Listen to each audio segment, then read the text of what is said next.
Shalom. Selamat sore, selamat kita berjumpa dalam ibadah peneguhan dan pemberkatan kedua anak kekasih kita, Vander dan juga Seri. Hanya yang kita lihat ini sore semua tegang tuh. Ada yang salah, ngomong memang. Soalnya ini hari bahagia, semua muka susah senyum. Ya, jadi baik Bapak Mama kalau senyum itu nanti firman lari lewat. Bapak Mama, saudara-saudara yang saya kasihi dalam Tuhan kita Yesus Kristus, tema yang akan kita renungkan bersama pada ibadah peneguhan dan pemberkatan nikah sore hari ini, yaitu memelihara kasih dalam kehidupan pernikahan. Sekali lagi, memelihara kasih dalam kehidupan pernikahan. Bapak Mama berbicara tentang kasih itu bagi kita sebagai orang Kristen itu hal biasa. Tetapi untuk melakukan kasih dalam kehidupan orang Kristen itu hal yang luar biasa. Orang selalu bicara bahwa dia hidup dalam kasih. Tetapi dalam praktek hidup, kasih tidak dijiwai. Kasih hanya bisa diomong, hanya bisa dibicarakan, bisa dilakukan. Tetapi prakteknya dalam kehidupan, itu kadang meleset. Betul kok Bapak Mama?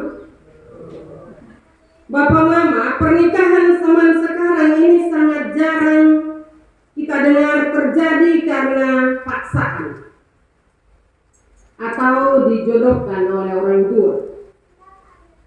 Sangat jarang juga kita dengar ada paksaan untuk menikah, baik dari orang tua maupun salah satu pasangan, suami atau istri. Kalau dulu, dulu orang semua kawinnya, tinggal kalau budaya orang rote, tepa dia gimana, lari bawah sudah. Itu dulu. Atau juga orang semua kawin, tinggal tutup, tinggal dia di kamar, kasih masuk laki-laki. Bapak Mama boleh marah saya, tapi itu budaya orang rote. Saya orang rote dan dulu saya tugas di rote. Dan itu kadang terjadi. Dan akhirnya yang korban itu perempuan. Tapi Bapak Mama di zaman sekarang tidak demikian ya Bapak Mama. Antara kakak Vander dan juga kakak Seri tidak ada paksaan toh. Mau sama mau saling mencintai. Kakak Vander senyum ini. Nah, Bapak Mama, saudara-saudara yang saya kasihi dalam Tuhan.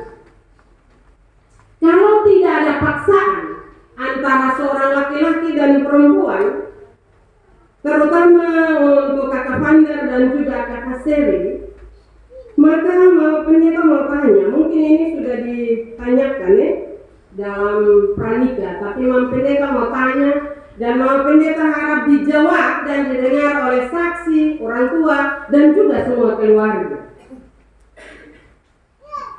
Kenapa kakak berdua mau menikah?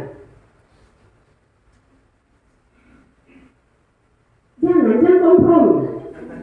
Ini soal kompromi, belum kompromi, nanti sebentar biarkan berkompromi. Ya, menurut kakak Vander, kenapa kakak mau menikah dengan kakak Seri? Jawab sah, benar kok, salah dijawab sah. Soalnya ada yang masuk kakak di penjara. Mau pendeta disontes malu kakak berdua juga. Hanya pendeta mau tahu isi hati kakak berdua. Kenapa mau menikah?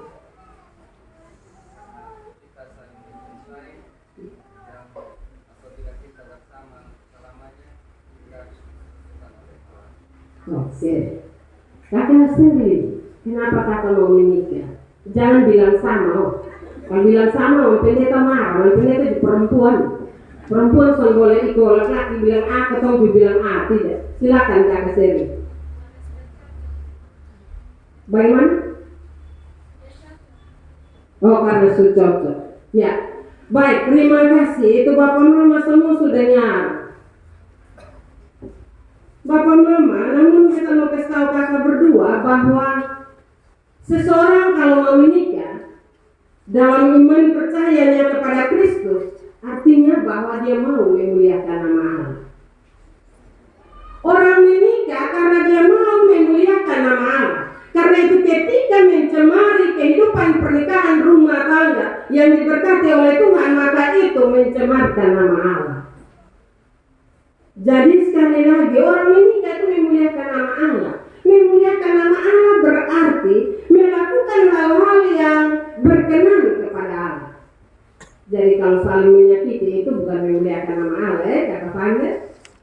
Kalau minum itu bukan memuliakan nama Allah, kata Fanda.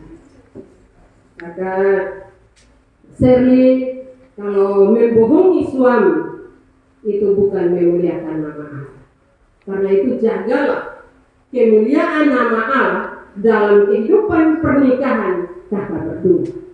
Untuk menjaga itu memang tidak mudah, tetapi ada Roh Kudus yang ada bersama-sama dengan kita.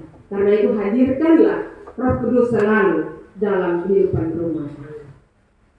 Bapak, mama, saudara-saudara yang dikasihi Tuhan, Yohanes menulis firman yang dahulu telah disampaikan dan hingga saat ini disampaikan adalah tentang kasih. Sejak awal dunia diciptakan hingga saat ini pernikahan Vander dan juga Shirley saat ini juga tentang kasih. Orang saling mengasihi satu dengan yang lainnya baru orang mau menikah. Karena kalau tadi kita omong dulu itu tanpa kasih orang bisa menikah, tapi zaman sekarang tidak. Orang harus saling mencintai dulu, saling menyatakan cinta satu dengan yang lainnya baru dia menikah. Nah, kasih itu bukan ada baru sekarang. Kasih itu sudah ada sejak manusia diciptakan di dunia ini. Kasih itu tidak berkesudahan. Kita mungkin pernah dengar istilah CLBK, cinta lama bersemi kembali. Tetapi tidak pernah kita dengar kasih sudah usai atau kasih lama bersemi kembali. Itu tidak ada. Ini berarti anak-anak muda yang punya istilah itu juga tahu bahwa kasih itu kekal. Kasih itu dia tidak bersifat sementara, tetapi kasih itu kekal. Kasih selalu baru dan memperbaharui kehidupan kita, membaharui kemesraan kita, membaharui hubungan suami istri setiap hari, setiap pagi, dan setiap saat. Allah meletakkan Hawa di sisi Adam saat Adam sedang tidur adalah tentang kasih itu juga. Karena kasih Allah memandang tidak baik kalau manusia itu hidup seorang diri. Dan hari ini Shirley hadir di samping Vander. Itu juga karena kasih Allah. Kasih yang sejati itu yang sifatnya panjang sabar, murah hati, lemah lembut, menutupi segala sesuatu, tidak sombong, rela berkorban atau rela menderita. Dan hal itu seharusnya ada dalam kehidupan sebuah rumah tangga Kristen. Kalau siap menikah, kakak Vander dan juga kakak Shirley itu harus panjang sabar. Suami mungkin karena capek atau karena tekanan pekerjaan mungkin sedikit mas parah kakak Shirley. Sabar. Jangan mulai menangis. Beku papa dan mama sesumpah mama separah semita meluh ini sabar. Nah itu jangan menikah. Karena itu tidak sabar. Rela berkorban ketika kita disakiti lewat kata-kata suami, maka sabar, harus rela berkorban. Berkorban rasa untuk suami, berkorban rasa untuk istri, tapi bukan berarti disiksa justru sabar, tidak. Kadang kita pakai kata Alkitab untuk menutupi kesalahan-kesalahan kita. Kadang suami pukul istri, orang tua masuk, oh kok Alkitab bilang sabar, sabar, tapi bukan pokok orang tua anak juga, bukan maki orang tua anak juga, tidak demikian. Bapak, mama, seandainya ketika hal itu terjadi, ceritakanlah persoalanmu kepada Tuhan Yesus. Kemarin dalam pengenalan saya sudah kesal. Banyak rumah tangga Kristen saat ini hancur, tidak sabar, saling membenci satu dengan yang lainnya karena tidak bercerita, tidak curhat kepada Tuhan Yesus di dalam doa-doanya. Ketika dia punya persoalan dalam kehidupan rumah tangga dan kehidupan keluarganya, yang paling utama dia cerita adalah FB. Kalau FB ketemu cerita, orang mulai tanggapi ya. Ada yang tanggapi itu baik, memberi motivasi untuk berbaikan kembali, tapi ada yang pisau silat itu kita tahu tuh. Dia pun sebelah tajam, sebelah tajam. Nah, kalau demikian, apa yang kita dapat? Yang hancur itu adalah kita. Atau bercerita kepada orang tua. Ya, papa mama mana yang kalau dia anak disakiti, dia diam-diam saja. Pasti dia bilang, lu tunggu Evander, lu datang, lu habis. Walaupun mungkin orang tua tidak tahu secara kronologis baiknya cerita atau permasalahan itu. Tapi bagaimanapun orang tua akan membela anaknya. Tidak ada orang tua yang akan anak datang dengan menangis-menangis, dia diam-diam saja. Tetapi di sini saya mau kasih tahu. Ketika kakak berdua, karena kasih kakak berdua dipertemukan dan juga dalam pernikahan itu memuliakan nama Tuhan, maka ada persoalan itu berceritalah kepada Tuhan. Ketika kakak berdua bertengkar, kakak Vander bangun jalan, kakak sering masuk di kamar berkelut, menangis dan omong dengan Tuhan seperti kakak ada omong dengan orang tua atau dengan teman. Tuhan, hari ini beta sakit hati karena ini suami mati beta begini bercerita, kasih keluar semua, keluar. Silakan mau menangis. Setelah itu kesal Tuhan beta sudah baca cerita dengan Tuhan Yesus. Sekarang Tuhan hapus semua beta kebencian, maka soal selesai. Sebentar kakak Vander pulang, maka senyum yang terindah kakak akan kasih. Tapi kalau sonde kakak Vander selong, kakak akan balik-balakan. Ini dalam kenyataan pelayanan. Ketika saya berbicara begitu, ada mama bilang begini, wih mam pendeta, disuka sakit hati semeta parsetan. Aku parsetan, setan dapatnya. Karena itu bapak mama, dalam pernikahan kita tidak bisa balas jahat dengan jahat, tapi kita harus balas kejahatan dengan kasih. Sanggup kok kakak Seri dan kakak Vander. Nah ini imam pendeta muka dia bilang ya, tetapi ya kita semua berdoa mau pendeta juga punya harapan. Tidak. Nah bapak mama saudara-saudara yang saya kasih di dalam Tuhan kita Yesus Kristus, kasih itu tidak pernah padam karena Allah sumber kasih itu tidak pernah berhenti memperhatikan kehidupan kita, termasuk kehidupan kakak berdua. Tetapi kita sering atau sangat sering melepaskan kasih itu dari dalam diri kita. Ketika kebencian itu merasuk kehidupan kita, maka kasih itu akan hilang, kasih itu akan lenyap, kasih itu akan pudar di dalam kehidupan kita. Seharusnya tidak. Masalah tetap masalah, tetapi kasih harus tetap dan terus mengikat kehidupan pernikahan kakak berdua. Papa mama saudara-saudara, kasih itu kekal dan selalu baru, selalu bisa dibaharui dalam kehidupan kita. Pertanyaan bagi kita semua pada sore hari ini, kenapa kasih sering kehilangan sifatnya yang panjang sabar itu, yang lemah lembut itu dalam kehidupan rumah tangga Kristen? Kenapa bapak mama? Karena ego kita. Karena kita tidak selalu minta Roh Kudus untuk masuk dalam ruang hati kita, menguasai kehidupan kita. Kita lupa lupa bahwa awal tujuan pernikahan kita adalah memuliakan nama Allah.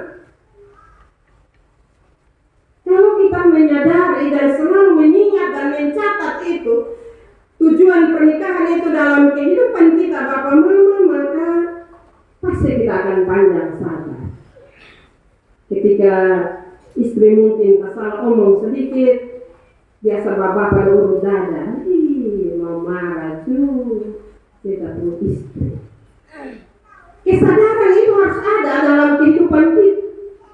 Kalau kesadaran itu ada, Bapak Mama, kita tidak akan saling menghujat satu dengan yang lainnya. Kita tidak akan mengeluarkan kata-kata yang menyakiti hati istri maupun menyakiti hati suami. Tapi kadang betul sudah hidup dalam kesadaran. Orang yang hidup tidak dalam kesadaran itu sebenarnya di tempat bukan dalam rumah. Itu di rumah sakit jiwa. Karena itu mama dan juga kita semua sebagai suami istri, hiduplah dalam kesadaran. Sekali lagi, kalau kita hidup dalam kesadaran, kita akan ketika berbicara kita jaga rasa. Ketika kita membuat sesuatu kita juga jaga rasa suami atau istri. Tetapi dalam dunia sekarang itu hal itu mulai luntur dalam kehidupan kita. Kasih itu mulai kendor di dalam kehidupan kita. Kenapa Bapak Mama? Karena orang tidak lagi mengingat bahwa Tuhan Yesus setelah dia naik ke surga, dia mengaruniakan Roh Kudus datang ke dunia ini untuk hidup dalam kehidupan kita. Kita tutup mata dengan pekerjaan Roh Kudus. Sehingga yang terjadi adalah bakalai, bapukul, melakukan hal-hal yang jahat dan seterusnya. Kalau kita menyadari bahwa Roh Kudus itu diberikan, dikaruniakan Allah bagi kehidupan kita, maka kita akan tunduk. Kita punya rasa hormat kepadanya. Ketika kita punya rasa hormat karena Roh Kudus ada dalam kehidupan kita, maka rumah tangga kita, keluarga yang diberkati itu adalah rumah tangga yang memuliakan nama Allah. Benar bahwa rumah tangga yang memuliakan nama Allah bukan berarti mulus, tidak ada soal, tidak. Pasti lewat kata-kata kita, lewat pikiran kita ada hal yang salah. Tetapi ketika kita menyadari ada hal yang salah itu, maka kita akan saling menerima dan saling memaafkan.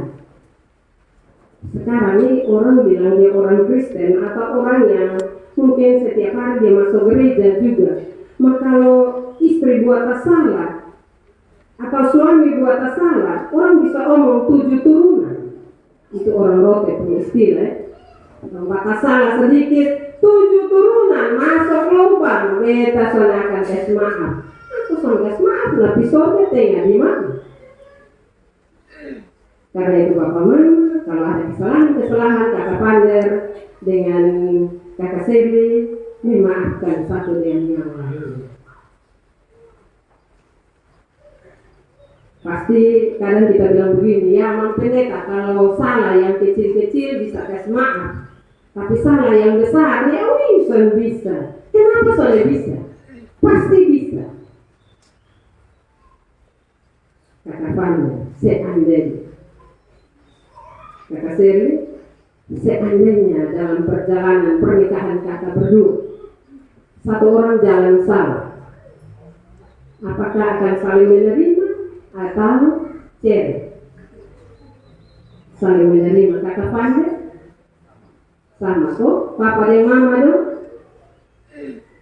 sama, baik. Nyari papa dan mama, suara Tuhan didengar. Karena Bapak Mama, kenapa saya berani menanyakan itu di hadapan jemaat? Kita tidak mengharapkan anak-anak kita rumah tangga mereka salah. Tidak ada orang yang berencana ya Bapak Mama. Semua orang tua, semua keluarga tetap punya doa yang sama agar anak-anak dalam kehidupan rumah tangga yang diberkati itu utuh sampai maut menceraikan. Tetapi ketika dalam perjalanan waktu, sering suami istri itu mulai melupakan Tuhan, setan mulai masuk. Dan ketika setan mulai masuk itu ada penyimpangan, saling membohongi. Apalagi HP sekarang ya. Masih di rumah tapi bilang sudah besok di jalannya semua sampai. Tunggu sampai sampai. Atau mungkin ada dengan orang lain bilang sudah kita ada kerja, padahal dengan tua lain atau bab tua lain. Nah, ketika hal itu diketahui, maka orang tua akan masuk dalam beta keluarga, dalam catatan ketompunya keluarga. Soalnya ada yang pernah begitu, cere buang manusia model begitu. Nah, kalau demikian Bapak Mama, maka kehidupan itu tidak memuliakan nama Allah lagi. Tetapi bukan berarti kakak pandai khotbah ini memberi peluang bagi kakak berdua untuk melakukan kesalahan besar. Tidak. Hanya saya mau bilang bahwa tanpa kita sadari kesalahan-kesalahan yang kita anggap memalukan itu kadang kita membaginya dalam kesalahan yang tidak bisa diampuni. Karena itu marilah selalu berdoa ya kakak pandai, supaya itu tidak terjadi dalam kehidupan kakak berdua. Selalu berdoa. Kalau satu semua dengan satu, berdoa terus satu dengan yang lain. Tapi toh mungkin ada kesalahan yang fatal, terus berdoa. Dan harus punya tekad, beta nikah satu kali. Hanya maut yang memisahkan. Karena itu marilah Bapak Mama, hal itu bisa terjadi kalau kasih itu tetap hidup. Kasih itu selalu dibaharui dari hari ke hari. Bagaimana supaya kasih itu dibaharui dalam kehidupan pernikahan rumah tangga Kristen? Maka kasih itu harus dihidupi. Kasih itu harus dikasih makan. Pasti Bapak Mama bilang, kok itu manusia, mempelita dikasih makan sendiri. Dikasih makan, dihidupi dengan perilaku kehidupan kita setiap hari. Ya, kalau suami istri sekarang, kalau jalannya itu tegur, istri kesal istri, beta sejalan atau bilang slow, pulang slow mama, dan seterusnya. Oh kemarin dia lupa tanya, kakak pandai, habis nikah kakak pandai, kakak Seri bilang apa? Jawab supaya cepat kau habis, ini sepanjang ya.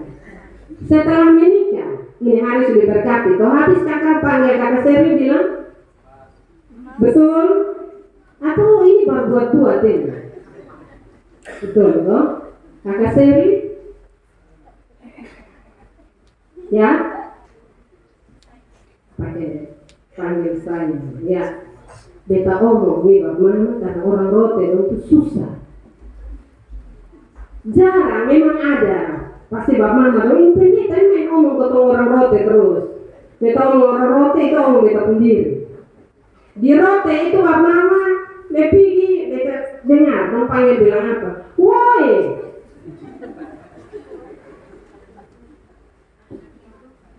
Ya, jadi beta dalam khotbah, dalam perkunjungan kasih tahu dong, sandi itu mempeleta karena ini perempuan. Ya memang perempuan kan harus bisa panggil mama. Kau panggil mama, kau panggil bapak dan mama masih hidup mau belum panggil sendiri bapak dan mama nih. Kau tong bertengkar setengah mati mama untuk merubah kebiasaan orang rote itu pergumulan berat, tapi akhirnya juga bisa hidup. Karena itu sekarang kita mulai dari orang-orang yang menikah. Panggil bapak, mama atau sayang kok. Minta terima kasih kok. Kalau bapak dan mama di rumah makan, istri kasih makan, sudah pernah minta terima kasih. Tapi dong makan di warung. Wih, dong bayar deh, dong bilang, Mbak terima kasih Tuhan. Ini bapak-bapak dong, yang mau minta terima kasih di mama dong nggak tolong. Atau orang lain kasih sesuatu, kasih gula-gula atau kue, dong bisa tolong terima kasih boy. Tapi ibu istri ini pernah panggil boy. Ini kasihan. Mama dong rupa gampang, tanpa bapak dong keras bapak. Jadi mereka mau bilang, kalau orang mencintai suaminya, mencintai istrinya, panggillah dengan sapaan yang menyenangkan, menggembirakan kita sehingga kita rasa memarah juga dipanggil potong dengan panggilan sapaan yang menyenangkan, membahagiakan kita. Jadi mari kakak Sherly dengan kakak Pander, jangan paksa juga tapi jangan jadikan lelucon kakak Pander tapi belajar untuk itu. Karena siapa lagi yang panggil kakak istri mama, siapa lagi yang panggil kakak Pander dengan sayang, siapa lagi. Kalau kita dengar orang panggil ketemu laki sayang, itu ketemu telinga merah. Tapi ketika kita yang panggil sayang, suatu kebahagiaan, ya kakak. Jadi jangan di luar bisa, di dalam selalu bisa. Itu bukan kasih, itu bukan hal yang memuliakan nama Tuhan. Bapak, mama, saudara-saudara yang saya kasihi dalam Tuhan kita Yesus Kristus, lewat kebenaran firman Tuhan pada sore hari ini, berbicara tentang kasih persaudaraan. Tetapi kasih persaudaraan itu juga nyata dalam kehidupan suami dan istri. Karena itu berbicara tentang saudara, jangan berpikir yang jauh, tapi berpikirlah orang-orang yang ada di dekat saudara-saudara, suami istri. Kalau sebagai suami istri masih susah melakukan hal kasih dalam kehidupan kita, bagaimana mungkin kita mengasihi orang-orang yang jauh dari kehidupan kita? Karena itu mulailah dari dalam rumah tangga kakak berdua. Kasih itu hendaknya terus dipelihara dalam diri orang tua, dalam diri keluarga, dan juga dalam diri kedua anak kekasih kita, agar terus mendukung satu dengan yang lainnya, mengarahkan kehidupan rumah tangga yang baru ini ke dalam terang kasih Allah yang mensejahterakan. Sesuatu yang terang itu membuat mata kita bisa melihat banyak hal. Tetapi sesuatu yang ada dalam kegelapan itu membuat kita akan buta terhadap banyak hal. Karena itu hadirkanlah terang kasih Tuhan dalam kehidupan kakak berdua, agar kakak berdua selalu memandang dan melihat banyak hal di depan kakak berdua. Ketika kakak berdua ada hidup dalam kegelapan, maka kehidupan rumah tangga kakak berdua juga ada dalam kegelapan. Karena itu orang takut gelap. Sore hari ini kita bilang dengan kakak berdua, jangan menghadirkan kegelapan dalam kehidupan rumah tangga, tapi hadirkanlah Roh Kudus yang selalu menerangi kehidupan rumah tangga kakak berdua, supaya tujuan awal pernikahan memuliakan nama Allah itu ada dalam kehidupan rumah tangga kakak berdua. Karena itu selamat menjalani hidup rumah tangga yang diberkati oleh Tuhan pada hari ini. Peliharalah kasih itu dalam kehidupan rumah tangga kakak berdua, supaya nama Tuhan dipermuliakan. Tetapi juga lewat kehidupan rumah tangga kakak berdua, banyak orang yang bisa belajar. Jangan sampai mereka hanya belajar yang tidak baik, tetapi tebarkanlah ajaran kebenaran firman Tuhan itu lewat perilaku hidup kakak berdua. Maka bacalah Alkitab setiap waktu. Itu penting. Sekarang ini banyak orang Kristen dong buang ini Alkitab dong. Kalau Bapak Mama bilang sonde, kita mau tanya, kira-kira Bapak Mama dong baca habis satu Alkitab atau belum? Ada yang sudah, ada yang belum, ada yang sama sekali sudah baca. Nanti datang di gereja bawa Alkitab, pendeta bilang buka dari pengkhotbah, dibolak-balik ini Alkitab, pengkhotbah sudah dapat. Itu kenapa? Karena kita merasa bahwa firman Tuhan itu hanya ada saat-saat tertentu. Karena firman itu harus selalu membaharui kehidupan kita. Karena itu marilah kita semua yang ada berdoa dan punya tanggung jawab untuk mendoakan kedua anak kekasih kita, Pander dan Sherly, agar hidup rumah tangga mereka diterangi oleh terang kasih Allah. Firman Tuhan memberkati kita pada sore hari ini. Amin. Kesempatan